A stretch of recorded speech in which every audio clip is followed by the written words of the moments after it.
Hello नमस्कार, मी Suvarna home kitchen मध्ये तुमचं परत एकदा अगदी मनापासून स्वागत.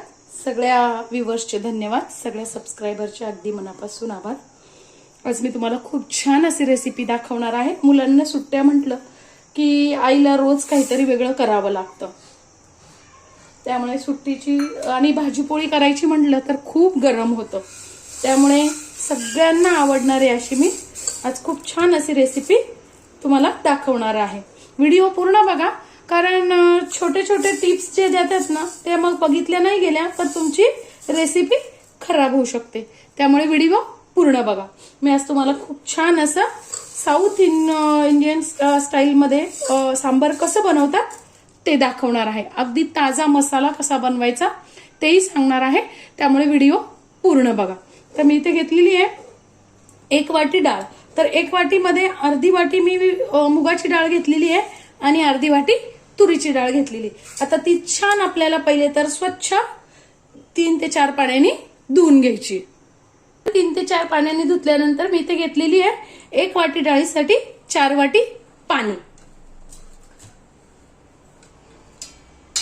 आता आपल्याला त्यात टाकून घ्यायचं आहे अर्धा चमचा हिंग आणि अर्धा चमचा हळद.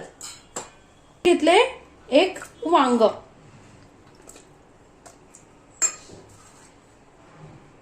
बघा, थोडासा डांगर, थोडासा भोपळा, 1 टॅमॅटो आणि 1 कांदा.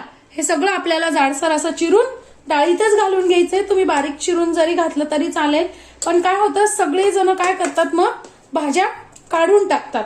त्यामुळे काय करायचंय तुम्ही या पद्धतीने करा, म्हणजे भाज्या कुणीही काढणार नाही सांबार मधनं. नाहीतर मग भाज्या डिश मध्ये तशाच राहतात. आणि छान 4 शिट्टे आपल्याला कुकरला आता करून घ्यायचे.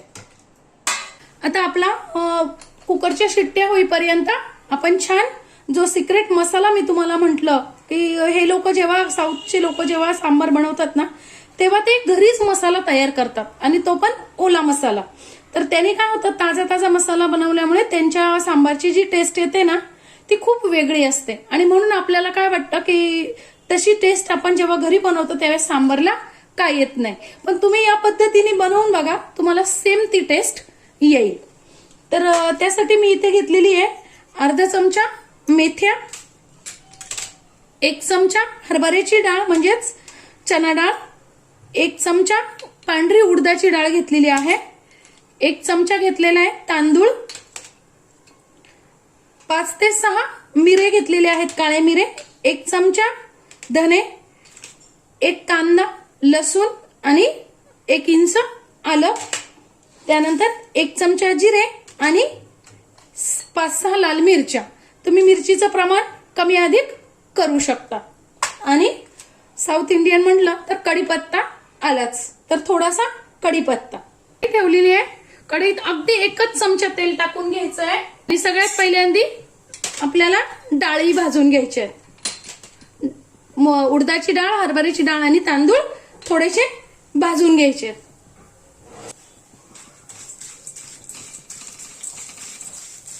डाळ तांदूळ छान भाजणं झालेले.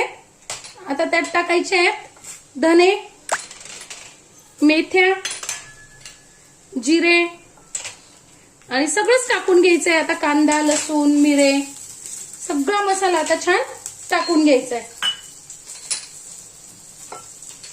आता हे छान आपल्याला परतून घ्यायचं आहे. आता आपला मसाला छान भाजणं झालेला आहे. गार झाला की तो बारीक करून घ्यायचा आहे. छान आता गार झालेले आहे, आपल्याला ते बारीक करून घ्यायचंय. आता यात टाकून घ्यायचंय 1 चमचा तिखट. तिखट तुम्ही चवीनुसार तुमच्या टाकायचं असेल तर टाका, नाही टाकलं तरी काही हरकत नाही. आणि थोडीशी हळद.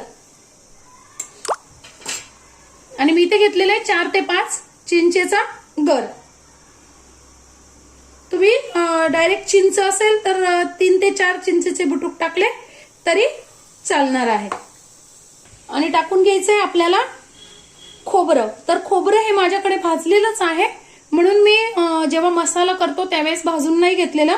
तुमच्याकडे जर असं खोबरं भाजलेलं नसेल तर जेव्हा तुम्ही मसाला भाजायला घ्याल ना तेव्हा ओलं खोबरं घेतलं तरी चालेल किंवा मग सुकं खोबरं घेतलं तरी चालेल. थोडंसं भाजून घ्यायचं. मस्त असा आपला मसाला छान तयार झालेला आहे. वास तर खूप सुंदर येतोय. अगदी घरभर वास पसरला इतका छान वास येतोय. पण मस्त झालेली आहे.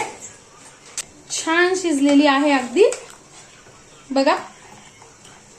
आणि भाज्या पण छान शिजलेल्या आहेत. शेवग्याच्या शेंगा फक्त वेगळ्या अशा एक उकळी देऊन घेतलेल्या आहे. गोटून घ्यायचंय. 1 ते 1.5 पळीच फक्त तेल घेतलेलं आहे. सांबारला तेल जास्ती नाही टाकायचंय नाहीतर मग तेल वरती येतं. तेल तापल्यानंतर टाकायचं 1 चमचा मोहरी. आणि माझ्याकडनं फोडणी देताना डिलीट व्हिडिओ झालीच नाही तर फक्त मी इथे 1 पळी तेल टाकून घेतलेलं होतं आणि त्याच्यात 1 पळी तेलामध्ये फक्त कढीपत्ता, मोहरी, जिरं 1 चमचा टाकून घेतलेला आहे. आणि आहे ना तो त्यात टाकून घ्यायचा आहे. बघा मी फोडणीत मसाला नव्हता टाकलेला, फक्त तेल टाकलेलं होतं. तेल, जिरं, मोहरी आणि आपण शिजून घेतलेली डाळ. हे कमी वाटते कढई म्हणून मी फक्त कढई बदलून घेणार आहे कारण याच्यात थोडंसं दाटलं जात आहे. कढई छोटी पडलेली आहे म्हणून.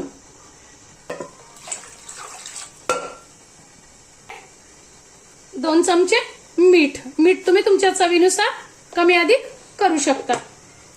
गुळही नक्की टाका कारण आपण चिंच आणि टोमॅटो दोन्ही वापरलेला आहे त्यामुळे गुळ टाकला तर चव खूप छान येते. त्यामुळे गुळ अवश्य टाका. सांबारला छान उकळी आलेली आहे. कलरही खूप सुंदर आलेला आहे. वासही खूप सुंदर येतोय. आता मी त्यात टाकून घेतले शेवग्याच्या शेंगा आणि थोडीशी कोथिंबीर. मस्त असं आपलं सांबार तयार आहे. आणि आपलं सांबारही खूप छान असं तयार आहे. माझी आजची व्हिडिओ तुम्हाला कशी वाटली कमेंट्समध्ये नक्की सांगा. चॅनलला लाईक, सबस्क्राईब आणि शेअर करा. या मस्तपैकी इडली सांबार खायला.